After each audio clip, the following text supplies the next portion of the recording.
Shalom saudara semuanya. God is good all the time. All the time God is good. Haleluya. Tuhan baik. Amin. Gak berasa ya kita udah masuk tahun 2025. Ya, kalau gembala sidang kita berkata tahun 2025 adalah tahun penuaian. Waktu saya mendengar itu excited gitu, bergairah. Wih, penuaian. Penuaian apa sih? Penuaian apa? Penuaian jiwa-jiwa. Penuaian apa lagi? Penuai semua janji Tuhan. Katakan amin. Haleluya. Oleh sebab itu makanya fokus gereja kita di tempat ini tahun 2025 Gereja Hope adalah Be Strong. Kenapa? Untuk masuk penuaian kita nggak bisa pakai tenaga kita yang biasa aja. Saudara tahu nggak kalau kita lewat sawah ya, kita lihat petani itu mau menuai ya, itu butuh ekstra lebih ya, tenaga yang lebih, bener nggak? Semakin besar tenaganya, kita akan mendapat berkas yang makin banyak. Semakin kita kuat, kita akan menuai semakin banyak. Makanya kenapa? Siapa yang di sini mau menuai yang banyak? Makanya kita harus semakin kuat. Di bulan ini, di bulan sepanjang bulan Januari, di gereja di tempat ini, kita berbicara tentang pondasi kekristenan. Jadi dasar-dasar pondasi kekristenan. Kalau minggu lalu gembala kita sudah membicarakan tentang keselamatan, minggu ini saya berbicara tentang doa. Apakah doa? Doa itu apa? Ada nih katanya, doa komunikasi dengan Tuhan, betul. Doa adalah percakapan, dialog, komunikasi dua arah. Antara manusia dengan Tuhan.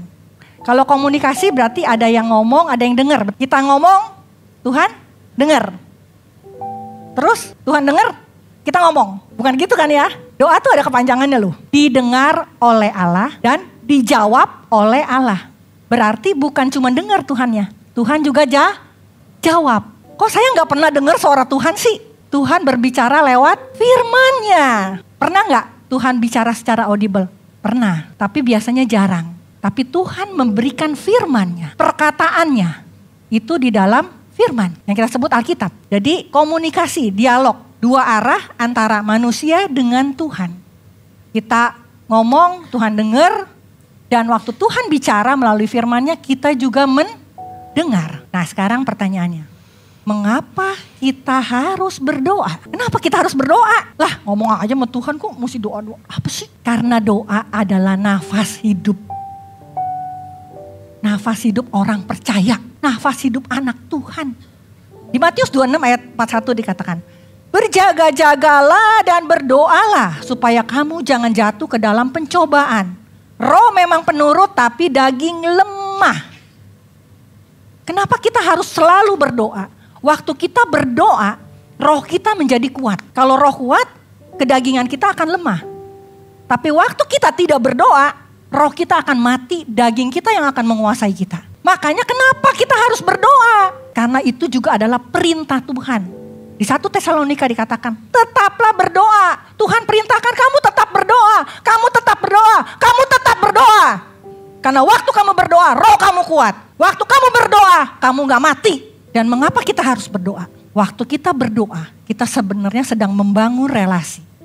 Sedang membangun hubungan antara kita dengan Tuhan. Di Yohanes 15 ayat yang kelima dikatakan, aku pokok anggur, kamu ranting-rantingnya. Barang siapa tinggal di dalam aku dan aku di dalam dia, ia akan berbuah banyak. Sebab di luar aku kamu tidak bisa berbuat apa-apa.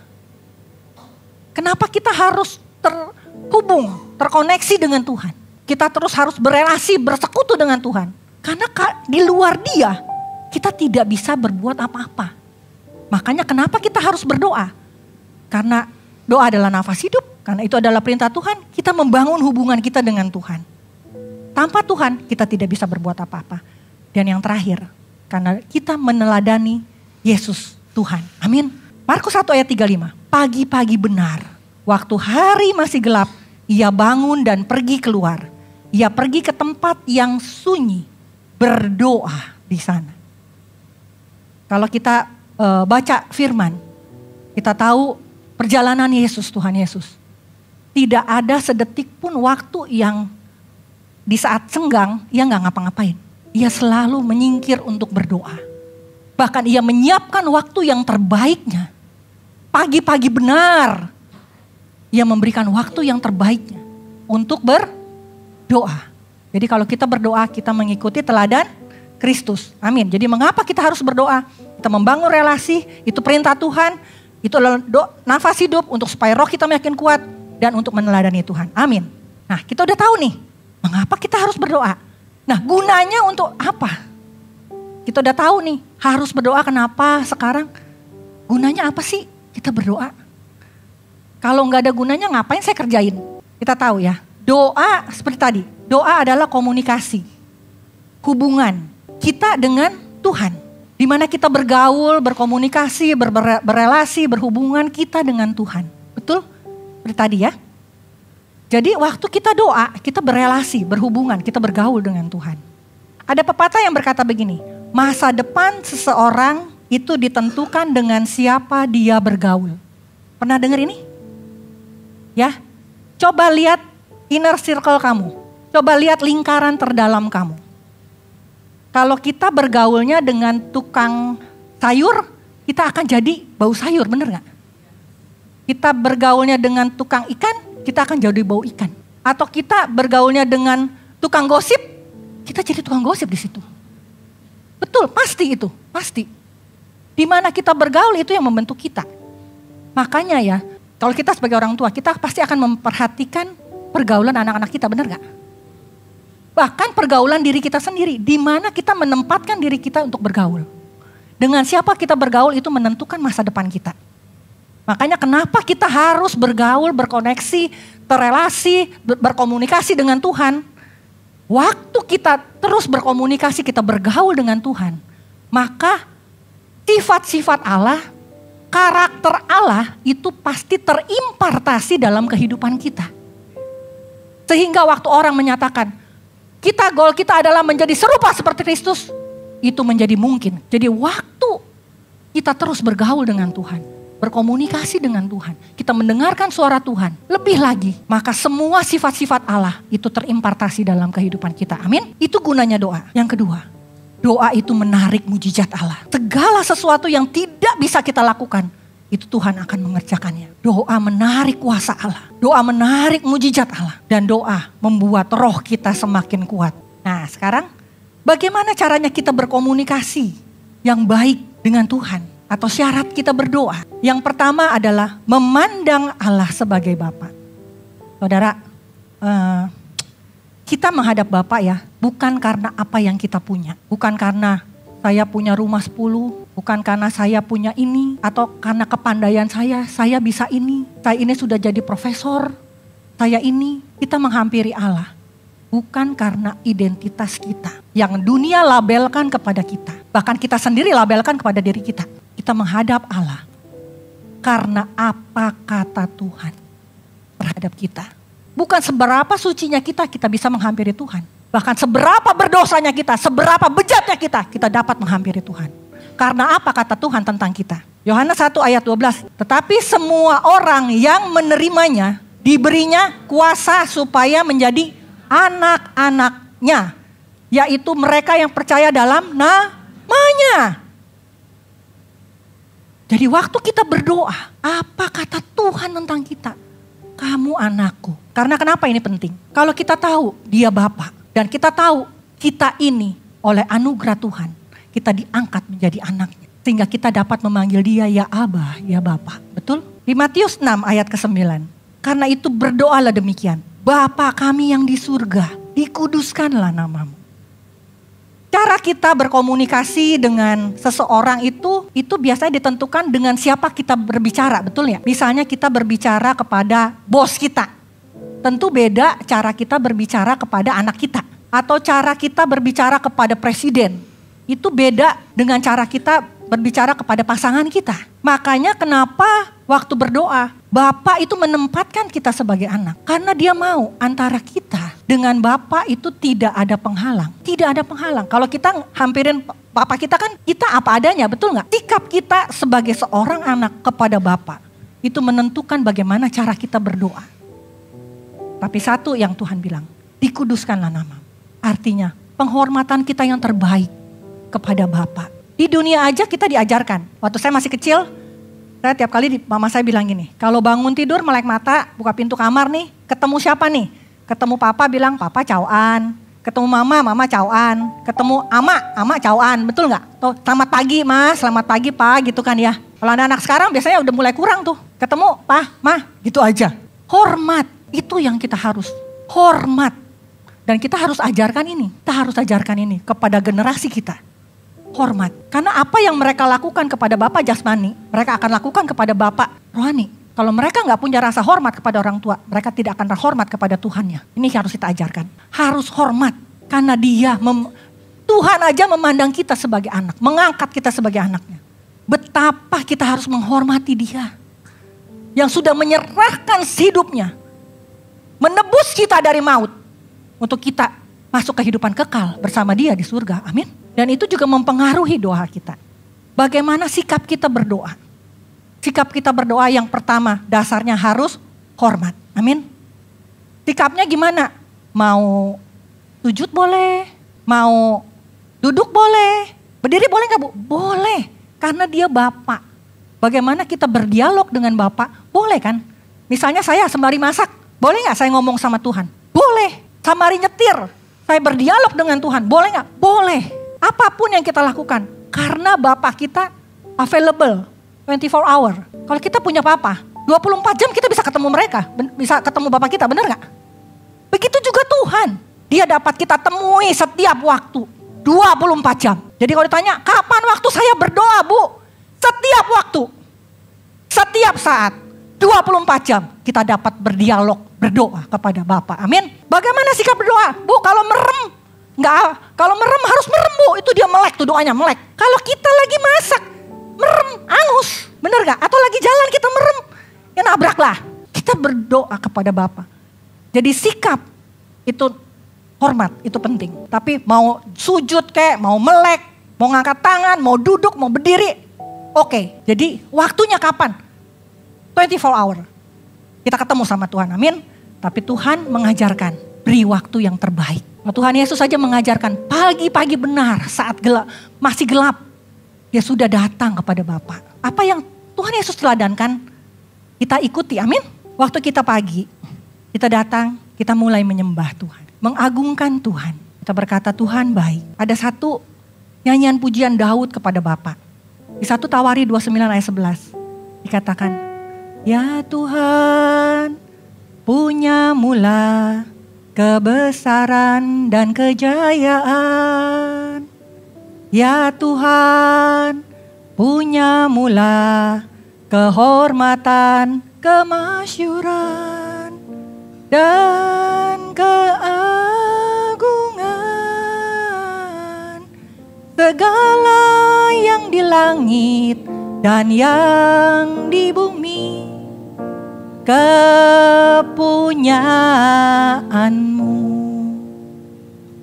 Waktu bangun tidur, kita mengagungkan Tuhan. Kalau kita bisa bangun aja, bernafas, bisa tidur nyenyak, itu anugerah. Ada di sini yang gak bisa tidur? Ada. Tapi puji Tuhan, saya punya anugerah. Nempel bantal, gak sampai 10, hitungan, pleng. Anugerah. Tapi ada yang gak bisa tidur. Kalau kita bisa ada, bangun, bernafas.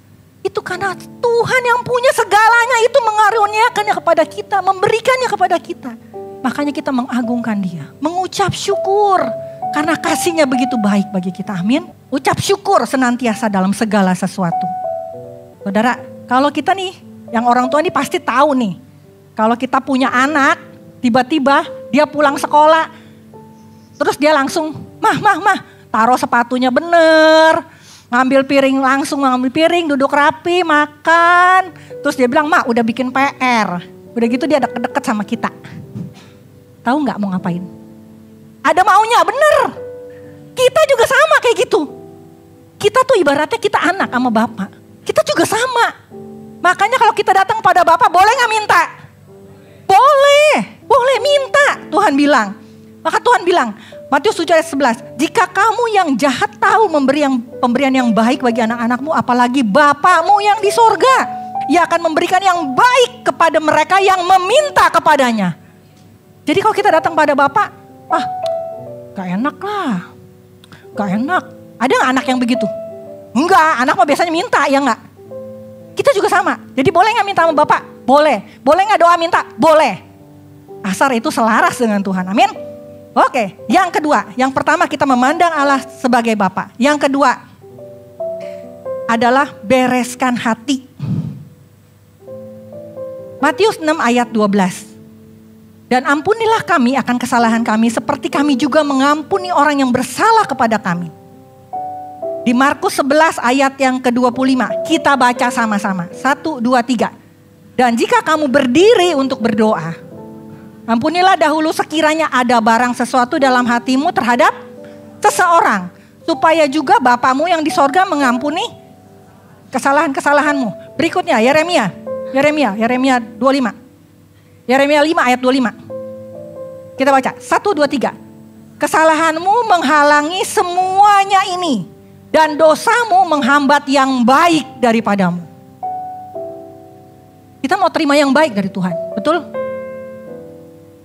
Tapi apa yang menghalangi? Dosa.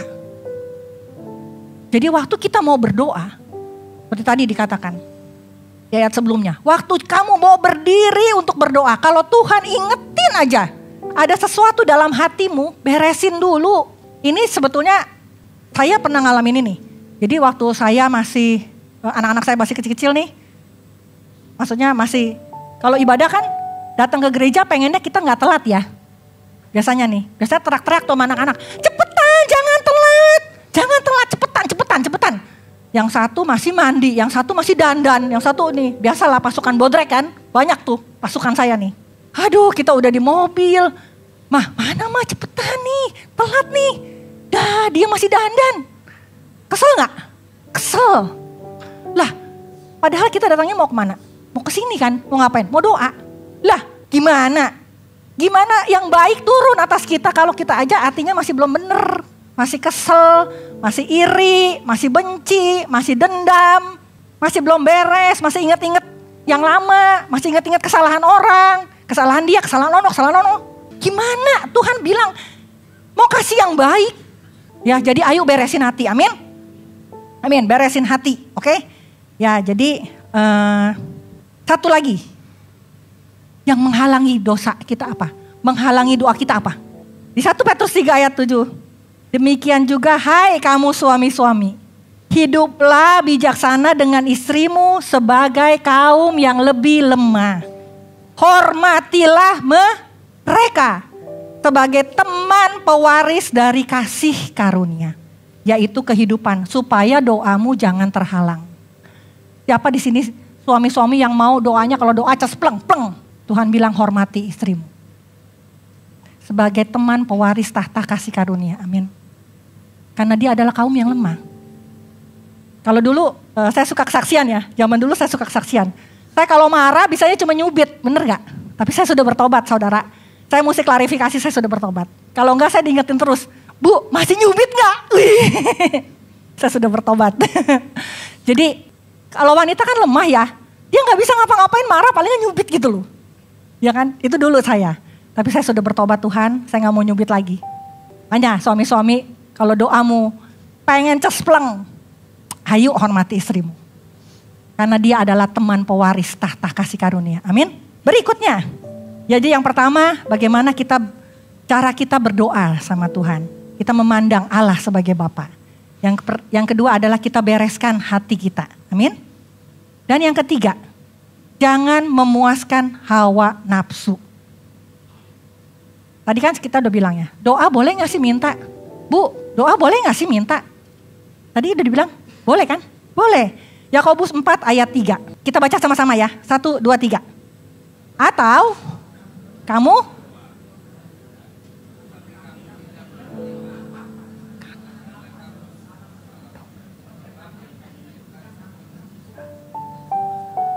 nah, kita udah doa, kita gak terima apa-apa. Karena itu untuk memuaskan hawa nafsu kita. Contohnya gini nih. Dia ngerjain gua, nipu gua dia. Gua sih gak bales deh, gak bales. Pembalasan miliknya Tuhan. Keren ya. Tapi Tuhan, saya minta Tuhan. Kau yang membalas dia 100 kali ganda. Bener gak? Itu kan untuk muasin hawa nafsu kita ya, bener gak ya? Awas lu ya, biarin lu ya. Tuhan yang bales tuh, tapi saya minta Tuhan. Kalau dia boleh sampai miskin. Gitu. Lah, untuk muasin hawa nafsu kita aja tuh doanya. Jadi jangan doa untuk muasin hawa nafsu. Atau kita nih ya, sepertinya baik. Sepertinya kita nolong orang, bantu orang. Sepertinya baik. Bantu orang susah, bantu fakir miskin, bantu janda-janda. Sepertinya baik. Tapi Tuhan, saya kan bantu mereka. Kan Tuhan bilang, bantu anak-anak ini.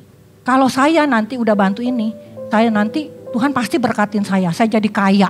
Kalau saya kaya Tuhan, saya bisa bantu lagi lebih banyak lagi. Karena untuk memuasin, supaya orang tahu saya. Supaya tujuannya sebenarnya untuk saya. Sebenarnya waktu kita berdoa, Tuhan tahu gak sih hati kita? Tahu. Makanya kalau berdoa yang tulus. Yang tahu motivasi kita benar apa enggak cuman kita sama Tuhan. Waktu kita berdoa nih, Tuhan saya begini. Sungguh-sungguh gak itu keluar dari hati? Atau itu cuman memuaskan hawa nafsu? Makanya waktu kita doa untuk memuaskan keinginan kita, kedagingan kita gak dapat apa-apa. Waktu kita berdoa gak dapat apa-apa, coba koreksi. Sekarang nih, waktu kita doa nih, Tuhan udah lama nih saya doa nih. Tapi kok saya gak dapat, coba koreksi. Apakah itu benar-benar dari hati kita yang terdalam, ataukah itu untuk keinginan kita sendiri? Yang berikutnya, jadi boleh gak minta? Boleh. Oke, doa yang berikutnya jangan bertele-tele. Di Matius 7 ayat yang ke-8. Lagi pula dalam doamu itu janganlah kamu bertele-tele seperti, oh ya kita baca ini sama-sama. Karena ini penting. 1, 2, 3. Yang keras. Dalam doamu itu janganlah kamu bertele-tele seperti kebiasaan orang yang tidak mengenal Allah. Mereka menyangka bahwa karena banyaknya kata-kata doanya akan dikabulkan. Jadi janganlah kamu seperti mereka. Karena Bapakmu mengetahui apa yang kamu perlu sebelum kamu minta kepadanya. Kadang-kadang nih ya, pernah ada satu teman saya bilang gini, Bu ajarin saya berdoa yang bagus. Untuk apa? Karena saya lihat nih, kalau orang-orang doa bagus, indah, kata-katanya bagus sekali. Saudara, Tuhan bilang, kalau kamu bertele-tele seperti apa? Seperti apa? Kebiasaan apa? Orang yang tidak kenal Tuhan. Kalau kita kenal Dia Bapa, kita gak akan bertele-tele. Karena Tuhan sudah tahu sebetulnya. Orang yang gak kenal Bapa, dia gak tahu Tuhan. Makanya dia dengan kata-kata yang indah dia berusaha merayu Tuhan. Tapi Tuhan gak bisa dirayu karena dia tahu isi hatimu. Kalau kita kenal Tuhan, kita percaya. Kita percaya Tuhan. Dialah pemilik semuanya. Dialah pembawa mujizat dalam hidup kita. Maka kita tahu kita berdoa kepada siapa. Amin. Di Efesus 1 ayat 17 sampai 19. Ini ayatnya di nomor 3 di atasnya ini. Di atasnya jangan bertele-tele. Kita baca ini sama-sama pelan-pelan supaya kita nangkep ya.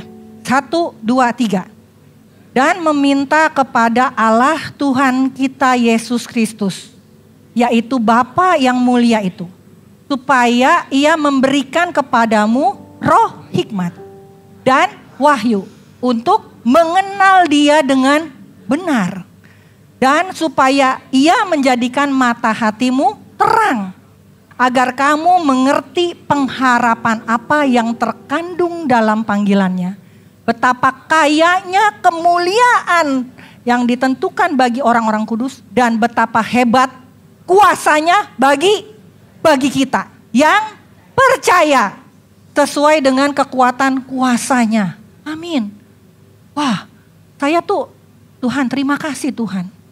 Mungkin selama ini saya salah Tuhan. Saya minta ini. Salah gak? Enggak. Tapi yang lebih utama Tuhan. Dia yang kaya, Dia yang besar. Dia yang sudah memberikan semua yang terbaik bagi kita. Dia Bapa yang baik. Memberikan semua yang terbaik bagi kita. Bagian kita cuma minta. Kasih hikmat saya Tuhan. Kasih wahyu saya Tuhan. Sehingga hati saya terang. Sehingga kita tahu ada pengharapan di dalam Dia. Ada kemuliaan di dalam Dia yang Dia sediakan bagi kita. Dan ada kuasa yang besar bagi setiap kita yang percaya kepadanya. Amin. Wah Tuhan, terima kasih Tuhan. Terima kasih. Saudara, saya kalau suka baca renungan ya, cara Tuhan berbicara kepada kita melalui firman-Nya. Jadi saya suka bilang, ayo renungkan firman, renungkan firman. Ayo lakukan firman, renungkan. Jadi waktu saya merenungin firman dalam Alkitab tuh, saya biasanya bacanya dalam hati. Itu kebiasaan saya nggak baca, bener-bener baca. Oh ya ini Mazmur 1 atau Matius mintalah apa gitu. Enggak, saya baca dalam hati. Tiba-tiba ada satu waktu saya buka, lidahmu adalah pena penulis yang terbaik di dalam hatimu. Wah, saya bilang maksudnya apa Tuhan? Jadi waktu kita perkatakan firman dengan lidah kita, sehingga telinga kita mendengar, rupanya firman itu ditulis oleh Roh Kudus di dalam hati kita. Setiap firman itu ditulis di dalam hati kita. Perkatakan firman, perkatakan firman. Saudara, bayangin ya, kalau kita baca Alkitab, satu buku, semuanya kita perkatakan, berarti satu Alkitab itu masuk semua, ditulis dalam hati kita. Betul, betul. Wah, saya bilang Tuhan terima kasih untuk hikmat-Mu Tuhan. Untuk kekayaan yang besar yang hamba terima Tuhan. Wah luar biasa. Wah itu aduh. Makanya sekarang kalau baca firman, baca, katakan baca. Baca, jangan baca dalam hati, tapi baca dengan lidahmu. Sehingga ia yang akan menuliskan pada loh hatimu. Sehingga waktu kebenaran, waktu kita dihadapkan pada masalah, dihadapkan pada apapun, firman itu akan keluar. Mengalir aliran-aliran sungaimu kata Tuhan. Mengalir keluar, firman itu akan keluar. Amin. Itulah waktunya Tuhan bicara sama kita. Kita ketemu masalah, kita ketemu apapun, firman itu akan bicara sama kita. Amin. Yang terakhir, dimateraikan dalam nama Tuhan Yesus. Yohanes 14 ayat 13. Dan apa juga yang kamu minta dalam nama, oh ya kita baca ini sama-sama. 1, 2, 3. Dan apa juga yang kamu minta dalam namaku, aku akan melakukannya. Haleluya. Supaya Bapa dipermuliakan di dalam anak. Amin. Ini sesuatu yang besar Tuhan. Saudara, apa juga yang kita minta dalam nama Bapa, Tuhan akan mengerjakannya. Amin. Jangan biarkan dosa apapun itu memutus hubungan kita dengan Tuhan.